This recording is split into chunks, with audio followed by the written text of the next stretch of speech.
noir en même temps, c'est très bizarre comme atmosphère. C'est lumière au milieu, là, c'est bon.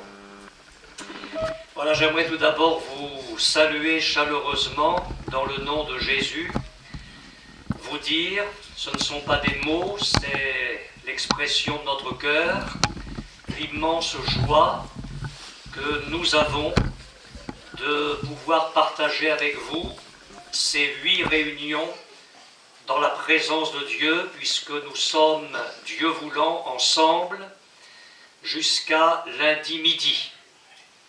Inutile de vous dire que nous n'avons pas retenu l'invitation de notre frère Miguel et des autres serviteurs de Dieu comme une simple venue au milieu de vous. Nous avons pris très à cœur, mon épouse et moi, de nous tenir longuement, chaque jour, devant la face de Dieu dans la prière, pour que ce séminaire soit un pas de plus dans nos vies. Je ne vais pas redire tout ce que notre frère vient de vous dire, mais que je partage à 100%. Un séminaire est ce que le serviteur de Dieu le fera, ça c'est sûr. Il a sa part, mais un séminaire est aussi ce que chacun le fait. Amen. Et personnellement, je veux vivre ces quelques jours avec vous. Ce sont les dispositions de mon cœur, comme un temps à part. Nous avons les uns et les autres nos charges, nos soucis, sur le plan personnel, soucis de santé, soucis familiaux, soucis matériels, soucis professionnels. Nous avons nos luttes, nous avons nos combats, et il faut que de tels séminaires soient l'occasion de rencontrer Dieu. Voyez-vous, il ne faudrait même pas que nous partions lundi en disant « nous avons eu un bon séminaire ». Mais il faudrait que chacun, pour notre part, que nous ayons 75 ans ou 12 ans, que nous puissions dire ici « j'ai rencontré Dieu ». Quelque chose de nouveau s'est fait dans ma vie, et ce ne sera plus jamais comme avant, ou bien ce sera encore mieux qu'avant. Le Seigneur, Dieu a dit dans l'Ancien Testament, à la postérité de Jacob, vous ne me chercherez pas vainement. Ailleurs, il a dit, vous me chercherez et vous me trouverez, si vous me cherchez de tout votre cœur. Le Seigneur ne demande qu'à se laisser trouver. Le Seigneur ne demande qu'à une rencontre puissante avec chacun de nous, au fond de notre cœur, afin qu'il puisse agir d'une manière extraordinaire, et nous avons beaucoup prié pour cela. J'aimerais encore vous dire ceci, c'est qu'un séminaire n'est pas fait de temps spirituel, et quand on sort de la salle de réunion, c'est tout à fait autre chose. La vie spirituelle, c'est tout le temps. Vous avez ce texte dans la parole de Dieu, ils virent Dieu, ils mangèrent et burent. Ça faisait un tout. Ils ont vu le Seigneur, ensuite ils ont mangé et bu, et c'était toujours dans la présence de Dieu. Vous savez que le Saint-Esprit, au sortir du baptême d'eau de Jésus, est descendu sur le Seigneur sous la forme d'une colombe. Et si vous aviez une colombe sur cette table et que je fasse ça, elle partirait. Parce que la colombe se laisse facilement effaroucher. il ne faut pas grand-chose pour perdre tout ce que le Seigneur aurait pu faire de bon dans une réunion. Une conversation, une plaisanterie qui n'a rien à faire. Et si j'ai un conseil à vous donner, c'est qu'il faudrait que de ce soir jusqu'à lundi, et bien sûr après, mais nous vivions le séminaire d'une façon spirituelle. Pour que, en revenant demain matin, tout ne soit pas à refaire. Et que ce que le Seigneur aura pu construire dans notre cœur ce soir ne soit pas détruit, démoli par des paroles, des attitudes que le Saint-Esprit désapprouverait. Jésus a imagé très bien cela. Le semeur sème la semence le long du chemin. C'est le meilleur semeur qui soit. C'est la meilleure semence qui soit. Seulement les oiseaux viennent manger cette semence et elle ne s'enracine pas, elle ne porte pas de fruits. Quand vous allez sortir de la salle, les oiseaux ne vont pas manquer. Le diable en invente tous les jours. Veillons à ce que notre cœur soit placé devant le Seigneur en permanence. Parce qu'il peut encore nous parler cette nuit, il peut encore nous bénir, même avant la réunion de demain matin. Avant de lire la parole de Dieu avec vous, j'aimerais vous dire encore ceci. J'ai eu l'occasion de le dire à plusieurs endroits. Peut-être vous l'ai-je déjà dit ici dans un séminaire, mais je le redirai encore. Pour moi, quand il y a des réunions avec le peuple de Dieu, c'est comme un repas de famille. Vous avez le patriarche de 85 ans, vous avez l'homme adulte de 50 ans, vous avez le jeune de 25 ans, et puis vous avez le petit bonhomme, la petite bonne femme de 3 ans. C'est la même table, c'est la même maison, c'est le même repas, c'est la même nourriture, mais chacun ne va pas manger la même chose, la même quantité. Enfin, je ne pense pas quand même chez vous. Chacun absorbe en fonction de son âge et de son état. Alors, c'est bizarre ce que Dieu a placé sur mon cœur pour ce séminaire. Et en le préparant, je me suis dit, mais Seigneur, c'est quand même étrange cette fois.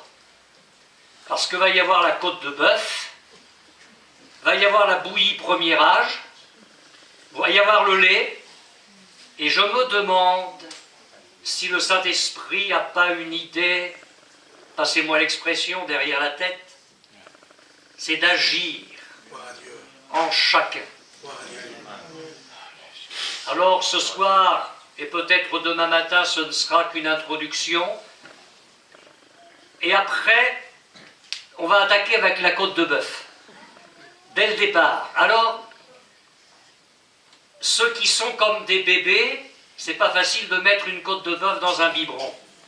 Alors si demain c'est un petit peu costaud et que vous ayez du mal à tout comprendre, ne vous découragez pas, dans les réunions qui vont venir, ce sera plus simple. Mais de toute manière, je crois qu'à chaque réunion, le Seigneur veut nous bénir. Amen.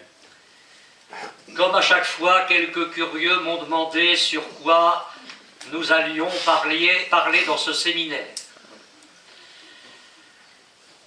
Dans le séminaire précédent, le Saint-Esprit nous a conduits à considérer Jésus au ciel, tel qu'il est aujourd'hui. Et rappelez-vous, pour ceux qui étaient là, nous avons parlé du livre de la rédemption, dans l'Apocalypse 5. Dans ce séminaire, je vous parlerai de Jésus parce que je n'ai que cette prédication-là.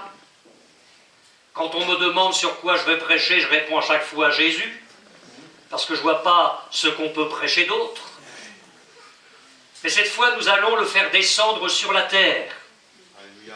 Nous allons considérer Jésus, le suivre, l'admirer, l'adorer, le chérir, durant son ministère terrestre, il y a 20 siècles.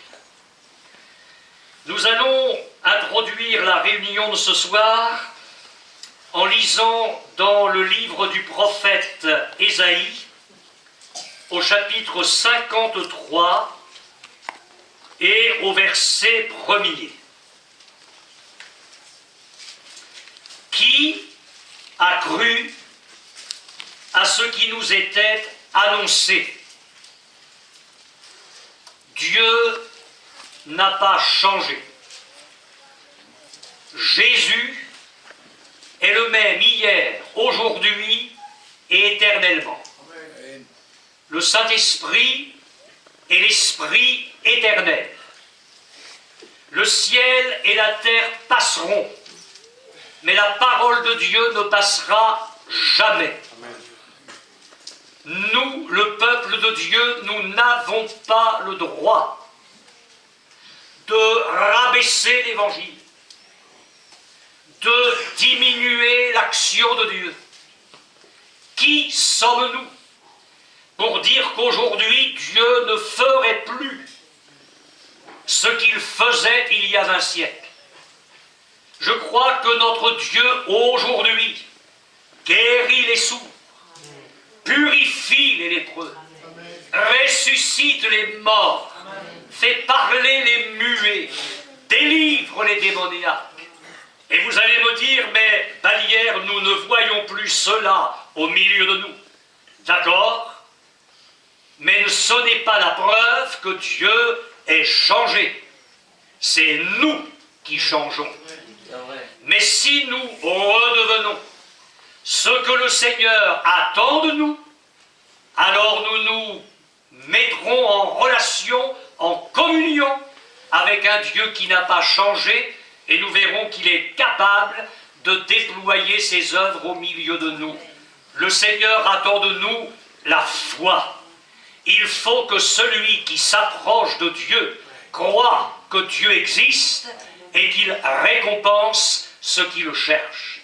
Et c'est pourquoi notre texte débute par une question divine: qui a cru? Qui a cru? Si tu crois. Ne t'occupe pas dans ce séminaire de ce que va faire ton mari, ou le pasteur, ou l'ancien, ou ton père. Si tu crois, tu verras la gloire de Dieu. Qui a cru à ce qui nous était annoncé? Qui a reconnu le bras de l'Éternel? Et le bras de l'Éternel, je vous le dis d'emblée, c'est Christ. En envoyant Christ sur la terre, Dieu a étendu son bras vers l'humanité pour la sauver. Qui a reconnu le bras de l'Éternel? Il s'est élevé devant lui comme une faible plante, comme un rejeton qui sort d'une terre desséchée. Il n'avait ni beauté ni éclat pour attirer nos regards, et son aspect n'avait rien pour nous plaire. Méprisé et abandonné des hommes, homme de douleur et habitué à la souffrance, semblable à celui dont on détourne le visage, nous l'avons dédaigné, nous n'avons fait de lui aucun cas. Ce soir, j'aimerais vous parler des souffrances de Jésus. Et vous allez y trouver, je le crois, du fond de mon cœur, un puissant encouragement. Je voudrais vous lire ce verset, ces 3 versets dans le texte hébreu. Qui a cru à notre nouvelle? Et le bras de l'Éternel, à qui s'est-il découvert? Et il est monté devant lui comme le jeune plant et comme la racine d'une terre d'aridité. Pour lui, pas de prestance, pas de splendeur, nous le verrions, pas d'apparence, nous le désirerions, méprisé et insignifiant pour les hommes, homme de souffrance et connu du tourment, et comme un acte de cacher la face loin de lui, méprisé, nous ne l'avons pas estimé. Voilà comment le Saint-Esprit trouve bon, par la bouche du prophète Ésaïe, d'annoncer qui serait le Messie. Et puis, il y a cette question terrible.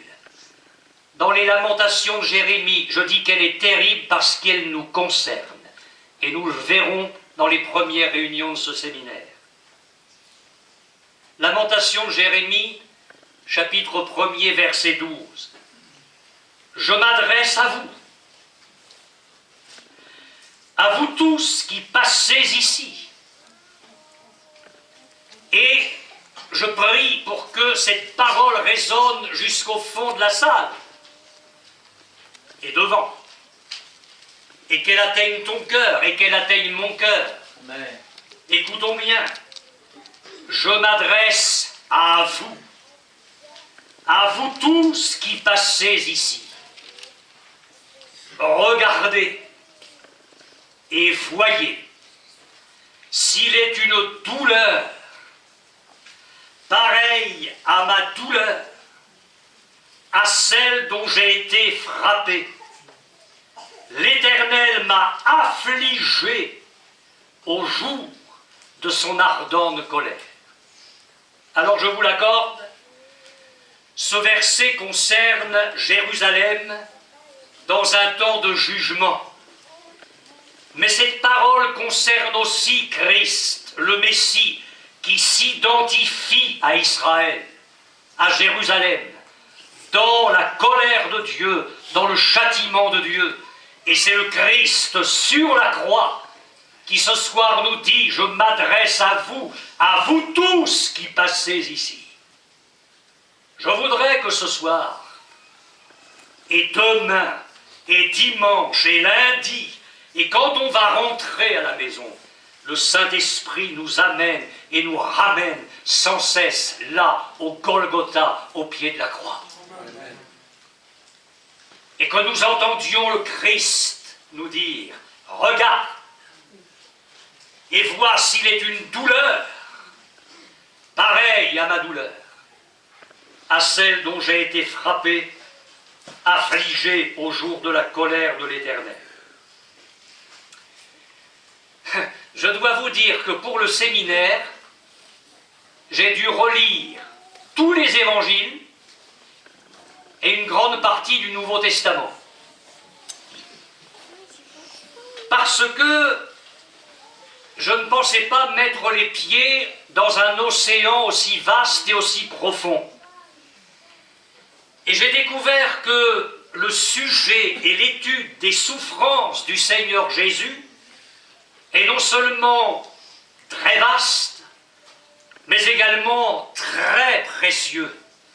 Et vous allez voir au fil des réunions à quel point par sa parole le Seigneur va nous faire du bien et nous fortifier. J'ai tout d'abord remarqué l'étendue du sujet des souffrances de Jésus. Et j'ai découvert qu'il y a de très nombreuses pages de la parole de Dieu où il est question des souffrances de notre Seigneur Jésus. Tout d'abord sous une forme symbolique. Par exemple, dans le livre du Lévitique, je ne sais pas si vous y lisez tous les jours, mais dans le livre du Lévitique, sous une forme symbolique, il est abondamment parlé des souffrances de Jésus, sous une forme prophétique, notamment dans les psaumes. Il y a dans le livre des psaumes une quantité de psaumes qu'on appelle les psaumes messianiques, parce qu'ils annoncent des siècles auparavant quelles seraient les souffrances de Jésus durant son ministère terrestre, et en particulier lors de sa mort sur la croix. Et puis, non seulement sous forme symbolique, sous forme prophétique, mais également sous forme historique, parce que nous avons dans les évangiles la description des souffrances de Jésus en détail, et c'est ce que nous prendrons le temps de faire durant ce séminaire. Finalement, la conclusion, c'est que la parole de Dieu entière nous parle des souffrances de Jésus-Christ.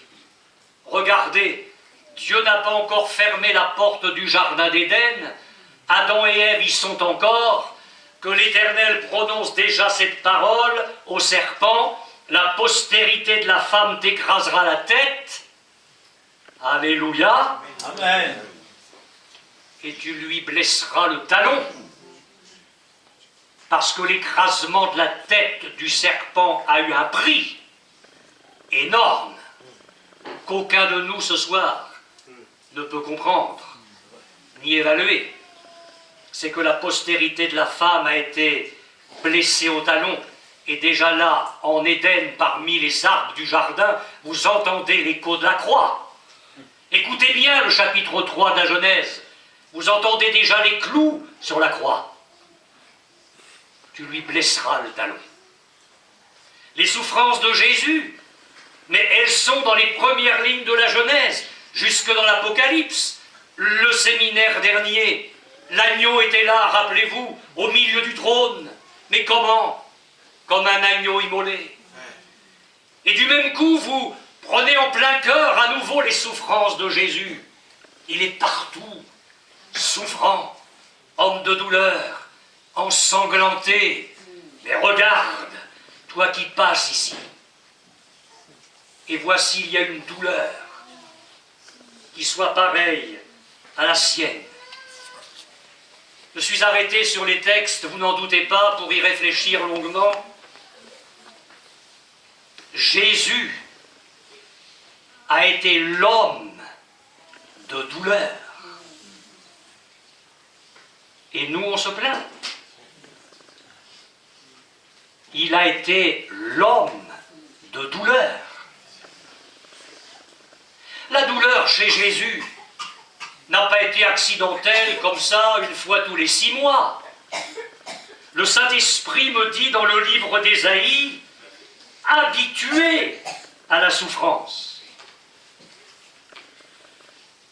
Ils sont là, tous les deux, le dimanche soir de Pâques. Le ciel se réjouit, et eux sont déconfits. Le ciel est rempli de louanges. Christ est ressuscité. Et eux sont remplis de désespoir. Ils tournent le dos à Jérusalem et ils s'en vont vers Emmaüs. Ils discutent, ils s'entretiennent.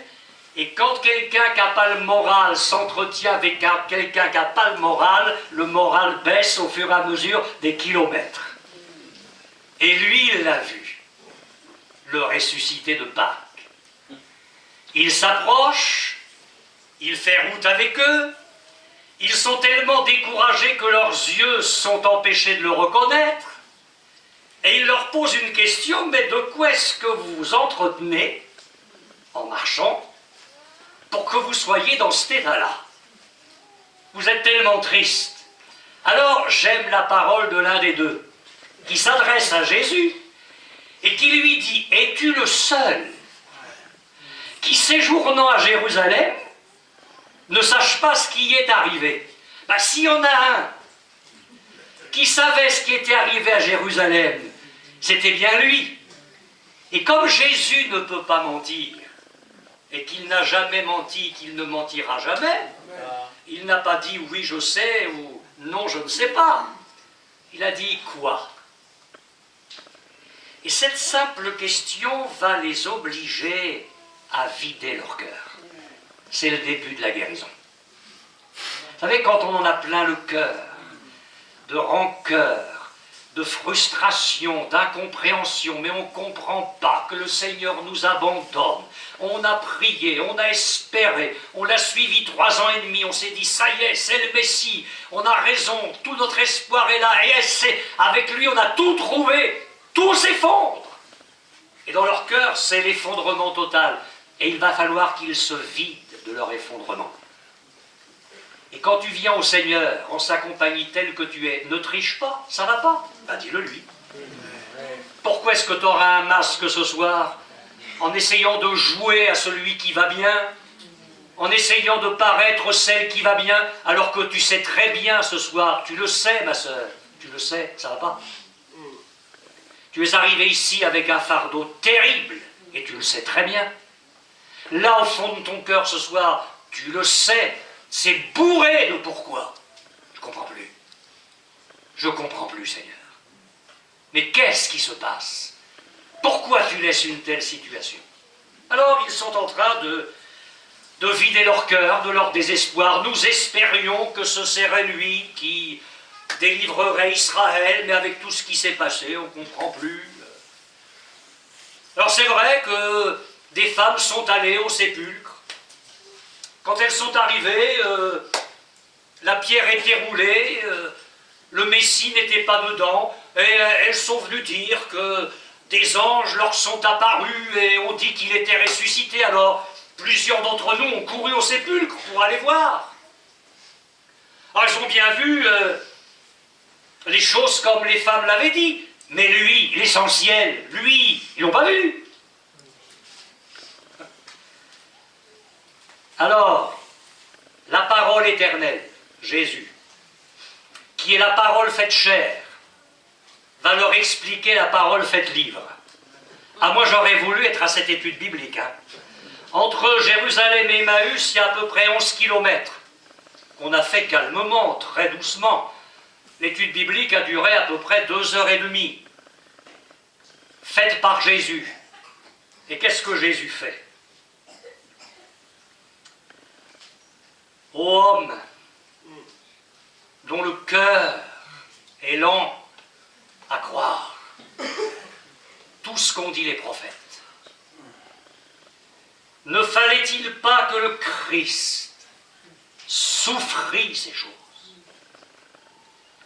et qu'il entrât dans sa gloire? Et là, tous les pasteurs ont une clé pour la prédication. Et commençant par Moïse, c'est-à-dire les 5 premiers livres de la Bible qu'on appelle le Pentateuque, et par tous les prophètes, donc les livres prophétiques de l'Ancien Testament, il leur expliqua dans toutes les Écritures ce qui le concernait. Quel est aujourd'hui, comme il y a 20 siècles, le ministère de la parole de Dieu? Non pas des gars qui, derrière le micro, vont raconter des bonnes petites blagues, pour que le peuple de Dieu sorte en disant « Quelle bonne réunion, qu'est-ce qu'on a rigolé !» Non pas un gars qui va se faire mousser en disant « Venez à moi, j'ai la puissance, je vais vous faire des miracles, donnez votre argent parce que plus vous allez donner, plus vous allez recevoir. » Et le gars, il roule en Mercedes. Non, non, non, non. C'est quoi le ministère de la parole de tout temps? C'est de faire comme Jésus, trouver Christ dans toutes les Écritures et prêcher Christ au travers de toutes les Écritures. C'est ce que je crois du plus profond de mon cœur. Et en particulier, Jésus est allé chercher tous les textes, où il était question de ses souffrances. Il fallait que ces hommes comprennent que la croix était quelque chose d'indispensable, c'était le rendez-vous de Dieu avec l'humanité, un rendez-vous incontournable. Quelle réunion! Ils ne comprennent pas encore très bien, ils ne savent pas encore que c'est Jésus, mais il se passe quelque chose dans le cœur, et j'aimerais que ça se passe ce soir et que ça continue, que ça s'intensifie jusqu'à lundi. C'est qu'un feu brûle dans votre cœur. Ça se réchauffe. Ne me demandez pas de vous l'expliquer, mais au fur et à mesure des kilomètres, ça se réchauffe. Puis on arrive à Emmaüs. Et puis lui, il paraît vouloir aller plus loin, parce que Jésus paraît toujours vouloir aller plus loin. Reste avec nous. Ils ne savent pas qui c'est, mais il leur fait tellement bien. Reste avec nous. Le soir approche, le jour est sur son déclin. Alors Jésus se laisse faire, et vous connaissez la suite. au moment où il rompt le pain, c'est curieux ça, hein? On y viendra, j'ai dit à Miguel, je ne sais pas si vous serez choqués, si vous êtes choqués, on ne le fera pas. Mais j'ai demandé à Miguel si c'était possible, indépendamment de dimanche, qu'on prenne la Sainte Seine ensemble avant dimanche. Je vous dirai pourquoi. Mais au moment où il rompt le pain se casse, se rompt, se brise. Vous savez bien que c'est un symbole des souffrances de la croix. Il en a parlé au travers de toute la Bible, pendant 11 kilomètres, et maintenant il y a le symbole. Il est là à table et il rompt le pain. Et là, ne me demandez pas de vous l'expliquer non plus, mais leurs yeux se sont ouverts, pas les yeux de leur chair, parce qu'ils étaient ouverts, ceux-là, mais les yeux du cœur. Et ils l'ont reconnu, et Jésus a disparu. Il a disparu, mais il est toujours vivant. Et maintenant, il n'est plus devant leurs yeux charnels, mais il est là, brûlant dans leur cœur. Et vous savez ce qui se passe quand le Seigneur a fait avec nous une réunion de 2h30, on n'est pas sorti, hein, et que le feu a brûlé dans le cœur, ben on fait demi-tour. Qu'est-ce qu'ils faisaient à Emmaüs? Pourquoi est-ce qu'ils allaient là? On ne le saura jamais. Ce qu'on sait, c'est que ils ont fait demi-tour, c'était le soir. Et alors qu'ils voulaient Jésus parce que le soir approchait et que le jour était sur son déclin, le feu qui va être dans leur cœur leur suffit. Ils vont refaire 11 kilomètres à pied, de nuit, pour retourner à Jérusalem. Quand on est sur un chemin de rétrograde, où on ne lit plus la Bible, où la réunion avec les frères à Jérusalem, ça ne nous intéresse plus, parce qu'on n'y croit plus, parce que le cœur n'y est plus, ben, il suffit de se laisser glisser vers Emmaüs. Mais quand le feu brûle, c'est curieux, mais 11 kilomètres à refaire dans l'autre sens, ça ne coûte pas. Et qu'est-ce qu'ils ont fait quand ils sont arrivés à Jérusalem? Une partie de golf? Du billard? Ils sont retrouvés la communion fraternelle. Ils sont allés trouver les frères. On a vu le Seigneur. Mais nous aussi, on le sait, on l'a vu aussi, il est venu pour nous. Quelle communion alors, dans le feu de Dieu. Et tout ça, parce que sur ce chemin de désespoir où ils se trouvaient, Christ les a ramenés dans ses souffrances. J'ai remarqué aussi l'immense valeur de ce sujet. Un sujet très précieux pour nous. Et voyez-vous, ce que je souhaite pour ma propre vie et pour la vôtre, mais je le souhaite, excusez-moi, en priorité pour moi, je connais mes besoins, c'est que nos cœurs soient touchés par le Saint-Esprit dans la méditation des souffrances de Jésus, et pas seulement notre intelligence, pas seulement le fait que nous soyons doctrinalement au point sur les souffrances de Jésus, parce qu'on peut connaître les souffrances de Jésus là, mais tant que tu les connais là, il n'y a rien qui change. Il faut qu'elles descendent. Amen. Et si les souffrances de Jésus bouleversent ton cœur, mon frère, tu ne seras plus jamais le même, c'est pas possible. C'est pas possible. De quoi parlons-nous? Des souffrances de Jésus durant toute sa vie. Et là encore, j'ai été très impressionné en relisant les 4 évangiles. Et je les ai relus méthodiquement et j'ai tout noté. C'est impressionnant. Il a souffert toute sa vie. Toute sa vie. Il a souffert durant tout son ministère, dans son ministère. Et là, dans le séminaire, mes frères serviteurs de Dieu et moi-même, nous allons trouver un puissant encouragement. Il y a bien sûr les souffrances de la croix, mais je sais déjà que nous n'aurons pas le temps de les voir. J'ai tellement de choses à voir avec vous. Et puis il y a en particulier les 3 dernières heures sur la croix. Ces heures de ténèbres, ça c'est le point culminant. Les souffrances de Jésus et la méditation des souffrances de Jésus doit toucher notre cœur comme rien d'autre ne pourra le faire.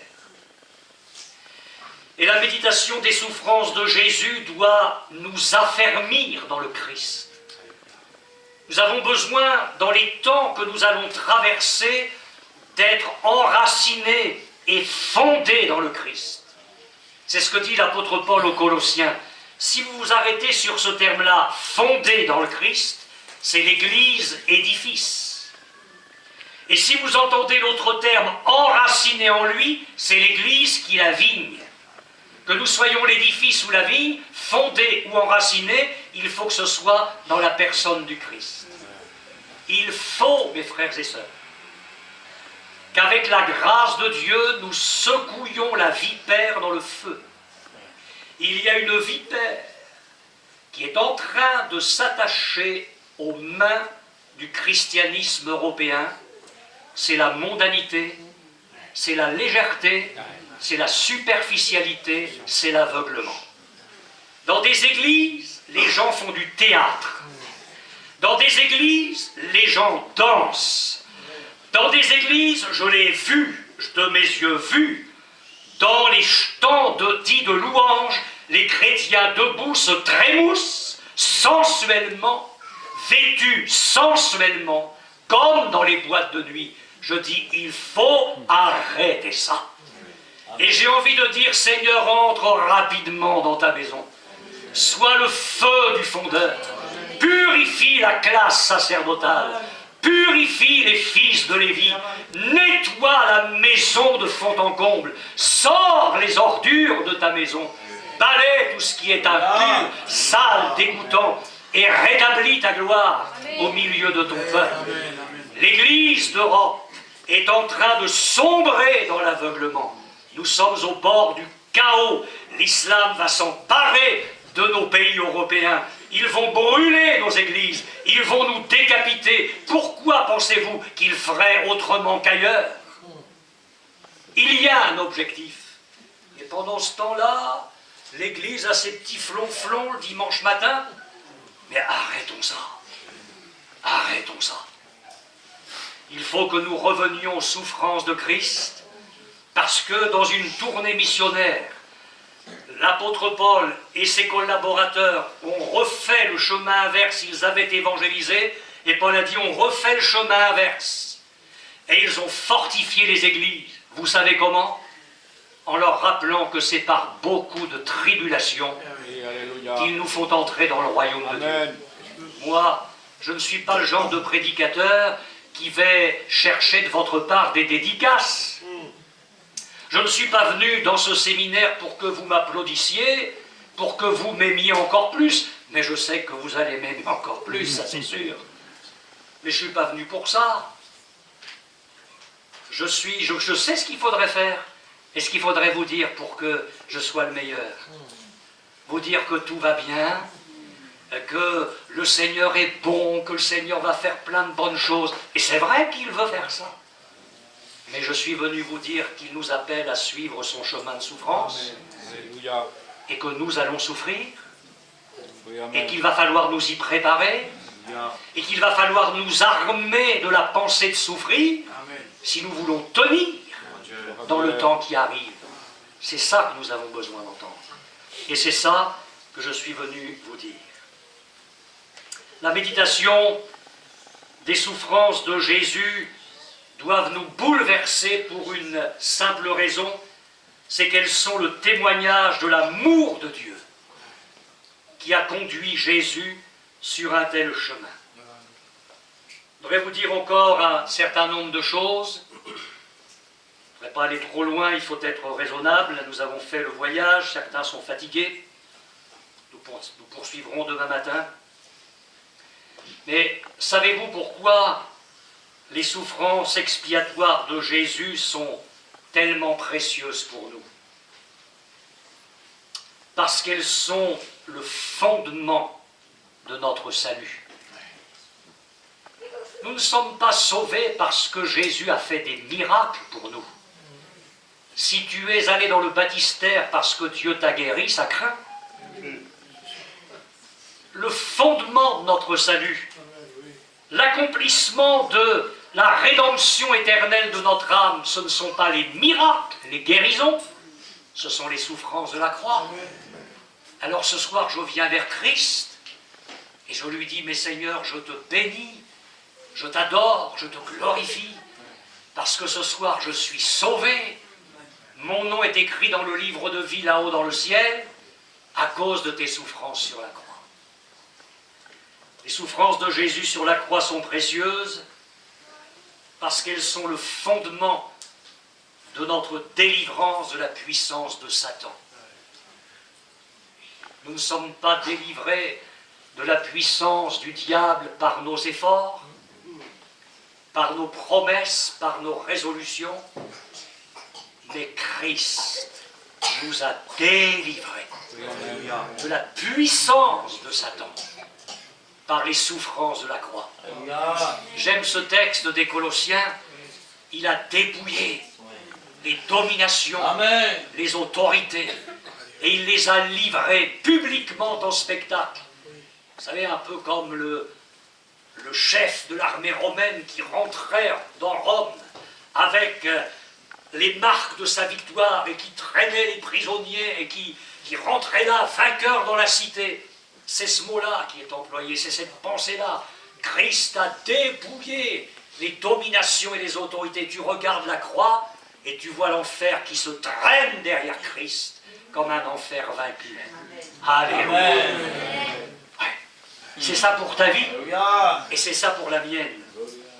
Les souffrances de Jésus sont précieuses parce que toutes les bénédictions dont tu as besoin dans ta vie ce soir, dans ton foyer, tu les possèdes en Christ à cause de ses souffrances à la croix.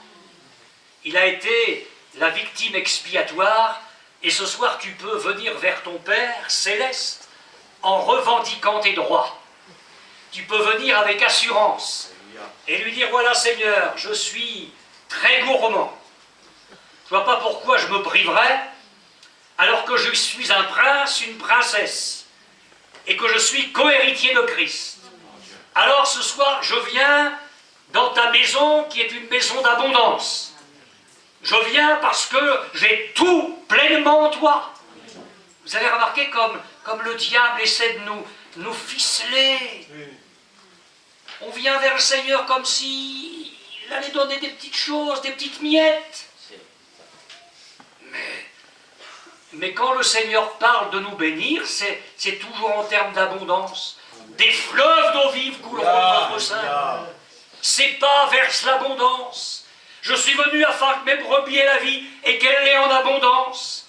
Nous avons tout pleinement Jésus-Christ, Dieu qui n'a pas épargné son Fils, mais qui l'a livré pour nous tous. Comment ne nous donnera-t-il pas aussi toutes choses avec lui? Alors ce soir, nous allons développer notre assurance, notre appétit, et dire, Seigneur, assez de mes petites prières rikiki restreintes, ça c'est terminé. Je viens vers toi, je suis sans mérite, mais je viens au travers des souffrances de mon bien-aimé Seigneur et Sauveur Jésus-Christ. Et sur cette base-là, Seigneur, je réclame ce soir tout ce dont j'ai besoin. Est-ce que tu voudrais changer de cap et commencer à venir vers ton Dieu comme ça et à prier comme ça? Et si nous venons vers lui comme ça, dans les dispositions de cœur qu'il attend de nous, nous verrons que Dieu est riche pour tous ceux qui l'invoquent. C'est pas moi qui le dis, c'est la parole de Dieu.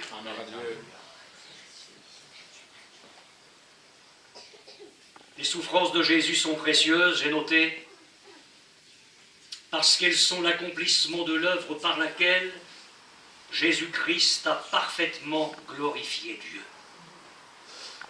Il est vrai que Jésus a glorifié le Père tout au long de sa vie terrestre, mais sur la croix, combien il l'a glorifié. Il a pleinement accompli la volonté du Père. Il avait dit déjà, ma nourriture, littéralement ma viande, c'est de faire la volonté de celui qui m'a envoyé et d'achever son œuvre. Il a dit aussi, Celui qui m'a envoyé est avec moi, il ne m'a pas laissé seul, parce que je fais toujours les choses qui lui sont agréables. Et c'est pourquoi, devant une vie aussi parfaite, à 2 reprises, du haut de son ciel, Dieu a regardé son Fils, et il a dit, celui-ci est mon Fils bien-aimé, en qui j'ai mis toute mon affection. Alors oui, je vous l'accorde, sur la croix, et tout particulièrement, comme je l'ai dit tout à l'heure, dans les 3 heures de ténèbres qui ont terminé la vie terrestre de Jésus, Jésus a glorifié Dieu de façon plus belle encore, plus éclatante que durant toute sa vie d'obéissance et de dépendance de Dieu, parce que ces souffrances-là sont l'accomplissement final de l'heure pour laquelle Jésus était venu. Et même si notre cœur doit être brisé, bouleversé par les souffrances de la croix, je crois que nous pouvons aussi les considérer comme une source de joie. Et dire, Seigneur, à cause de tout ce que tu as fait pour moi sur la croix, l'œuvre est parfaitement accomplie. Et j'ai une bonne nouvelle pour vous. Vous la connaissez, mais je vous la rappelle. C'est que Dieu, je pèse mes mots, mais je vais le dire, Dieu n'a rien à exiger de vous. Il vous accepte tel que vous êtes pour vous sauver, pour vous guérir.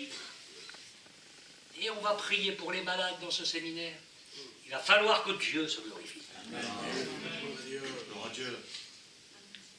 Dieu n'a rien à exiger pour vous bénir, parce que c'est Christ qui a tout accompli. Qu'on ne nous ramène pas vers un évangile de mérite, qu'on cesse d'accuser des chrétiens, de braves frères et sœurs, qui passent par l'épreuve, et au lieu de les encourager, on vient leur dire, mais tu sais, c'est peut-être une malédiction, peut-être que tu as péché. Si vous avez péché, le Saint-Esprit est assez grand pour vous le dire. Il n'a pas besoin du frère accusateur pour ça. Alors il faut arrêter avec cet évangile démoralisant, culpabilisant. Je crois à la conviction de péché, je crois qu'il est nécessaire de mettre nos vies en ordre. Mais quand nous marchons avec le Seigneur le mieux possible, en étant tout à fait conscients de nos imperfections et de nos misères, n'allons pas venir vers lui ce soir en disant « Seigneur, j'ai pas d'assurance parce que je ne sais pas si je le mérite, alors je vais te le dire tout de suite, ah là tu mérites rien. Oui, amen. Et sur cette base-là, tu peux rentrer dans ta chambre, tu ne recevras rien. Mais si tu réalises ce que nous sommes en train de méditer, à savoir que les souffrances de Jésus à la croix sont des souffrances méritoires, et que tu n'as rien à produire devant le Seigneur, et encore une fois, il n'a rien à exiger de toi sinon la repentance. Amen. Sinon la repentance. Amen. Sur cette base-là, tu peux tout recevoir. Amen. Et on va, durant ce séminaire, retrouver cet évangile frais. Cet évangile nourrissant. Cet évangile tout neuf, parce qu'il n'a pas pris une ride. Cet évangile qui reste un évangile bondissant, jaillissant, qui remplit nos cœurs de joie. Oui, c'est cet évangile-là qu'on veut retrouver, Seigneur. Tout simplement. Je viens vers toi, avec un cœur brisé, repentant.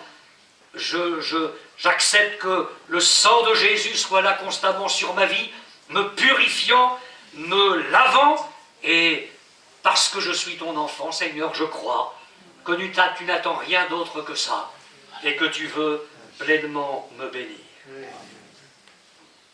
Il vous attend, il veut vous accueillir comme un enfant bien-aimé, vous donner toutes les grâces et les bénédictions qui découlent de cette œuvre bénie. La justice de Dieu a été satisfaite à la croix, la condamnation de nos péchés est tombée sur lui, la justice a été satisfaite, la gloire de Dieu a été satisfaite. Elle a été bafouée en Éden, elle a été salie, et au fil des siècles, la gloire de Dieu a été traînée dans la boue. Et sur la croix, Christ l'a rétablie. Amen. Il rétablit la gloire de Dieu. Il élève la sainteté de Dieu, la vérité de Dieu, la pureté de Dieu. Et au pied de la croix, je me revais de cette gloire, de cette vérité, de cette pureté. Alors je comprends les paroles de l'apôtre Paul, et je termine avec ça. Là où le péché a abondé, la grâce a surabondé. Voyez-vous comme Dieu parle? Il nous accorde toutes les grâces et les bénédictions qui découlent de la croix. À cause de la croix, Dieu donne libre cours à son amour et à sa grâce. Et j'entends encore l'apôtre Paul dire: il n'y a donc maintenant aucune condamnation pour ceux qui sont en Jésus-Christ. Alors, on peut peut-être terminer avec ça. Elle vient là. Sa vie est pourrie, excusez-moi, elle est pourrie. Et c'est su partout. On la connaît, cette bonne femme-là. On la connaît. Mais elle n'en peut plus. Et elle sait qu'il est entré là, dans la maison d'un chef religieux. Alors, elle arrive là, avec du parfum, se fait discrète. Quand même, on l'a vu rentrer, alors les conversations s'arrêtent au fur et à mesure, ça se calme, puis on n'entend plus que des sanglots. On n'entend plus que ça. Les chefs religieux sont tus, les disciples, ah, qu'est-ce qui se passe? Elle est là, à ses pieds, elle pleure. Des sanglots, c'est pas des larmes de crocodile, elle pleure. Et elle mouille de ses larmes les pieds de Jésus. Et elle peut faire ce que certaines chrétiennes sédentaires auraient du mal à faire aujourd'hui, avec ses longs cheveux. Pardon. Elle essuie les pieds du Seigneur. Puis elle les couvre de baisers. Et puis elle met du parfum. Alors là, c'en est trop. Écoutez-le, l'homme qui n'y comprend rien dans la grâce. Ah, si cet homme était prophète, hein, saurait un petit peu le genre de femme qui est en train de pleurnicher à ses pieds. Il saurait que c'est une pécheresse. Alors Jésus raconte une histoire aux pharisiens, vous connaissez l'histoire. Et Jésus et la femme, va en paix, tes péchés sont pardonnés. C'est gratuit, alors on a péché, on vient, puis on reçoit le pardon. Mais c'est pas gratuit, il va mourir sur la croix pour elle. C'est loin d'être gratuit. Seulement elle peut saisir ça gratuitement. Parce que Christ a payé. Amen. Et la réunion, j'aurais voulu être à cette réunion d'évangélisation. Il va parler du mouton perdu. Il va parler d'une pièce qu'une fiancée perd à son collier. Puis enfin, il va parler d'un gars qui s'en va se vautrer loin de son père dans la pourriture. Mais à cette réunion-là, ça commence comment? Par l'auditoire. Tous les publicains et les gens de mauvaise vie s'approchaient pour l'entendre. Pas 5, pas 10, toute la pègre était là. Les vicieux, les pourris, les parias, tous les publicains et les gens de mauvaise vie étaient là pour l'entendre. Pourquoi? Parce que eux comprenaient par l'action de Dieu qu'il était le Sauveur. Alléluia. Ils n'avaient pas besoin d'une longue prédication pour sentir qu'ils étaient pourris. Ils le savaient bien. Ils savaient bien ce qu'ils disaient. Ils savaient bien avec qui ils traînaient, les endroits qu'ils fréquentaient, les actes qu'ils commettaient. Ils savaient ce qu'ils étaient. Ils savaient bien qu'ils sentaient la puanteur du péché, mais ils sentaient aussi qu'en lui, il y avait le pardon. Alléluia. Alors la grâce va couler Amen. pour tous ces gens-là. Et aux gens religieux, Jésus va dire, mais les prostituées, les publicains, vous devanceront dans le royaume de Dieu. On sera étonné aux noces de l'agneau. Va y en avoir des pourris changés. Les tables vont être remplies de gens qui étaient sales et qui sont maintenant propres.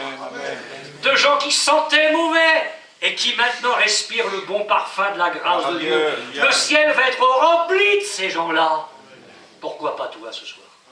Amen. On s'adressera aux chrétiens demain. Amen. Mais pourquoi est-ce que toi, mon garçon, tu ne viendrais pas ici ce soir, là devant moi? Amen. Dire, mais je suis venu à ce séminaire, je suis perdu. Ça va durer encore combien de temps? Le diable est si gentil que ça avec toi? L'enfer va être un endroit si agréable, les temps de feu, des hurlements de terreur, des grincements de dents, des remords éternels, le diable, l'antéchrist, le faux prophète, l'enfer entier, l'horreur des démons va être là. Et tu veux être là? Parce que la fille avec laquelle tu traînes, elle vaut si bien que ça? Ta petite seringue, ça vaut si bien que ça? Tes petites soirées autour d'une musique de folie où tu sors à 4h du matin défoncé, c'est si bien que ça? Est-ce que tu ne voudrais pas comprendre que ce soir il t'attend là pour changer ta vie et que tu puisses lui dire pardon, je suis un fou, pardon, change ma vie, sauve-moi, sauve-moi Seigneur, j'ai un Dieu dans ma vie, c'est... Si je continue, je vais même me doucher avec. Une addiction terrible. À peine tu te lèves.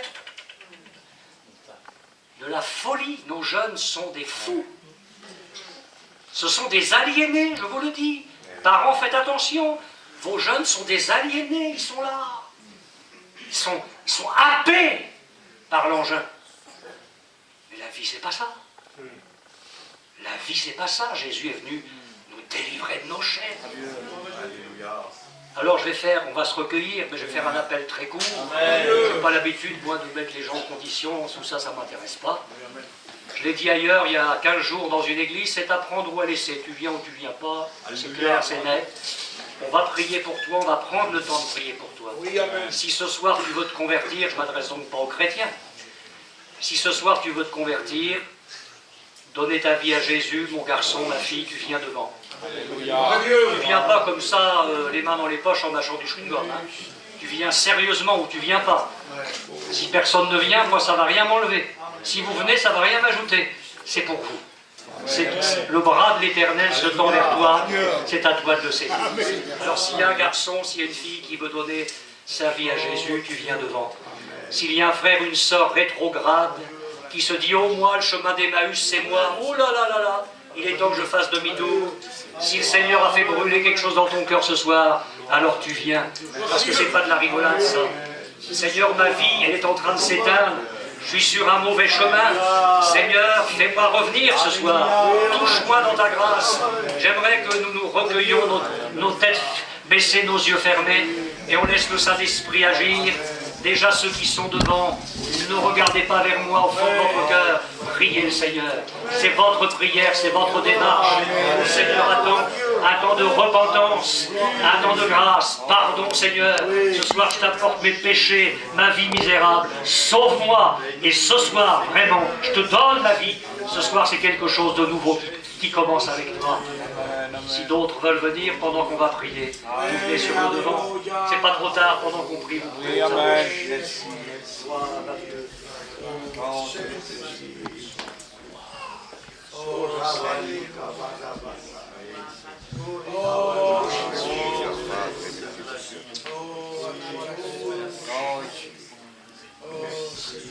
Libère cette prière. Sauve, tu ne sais pas dehors.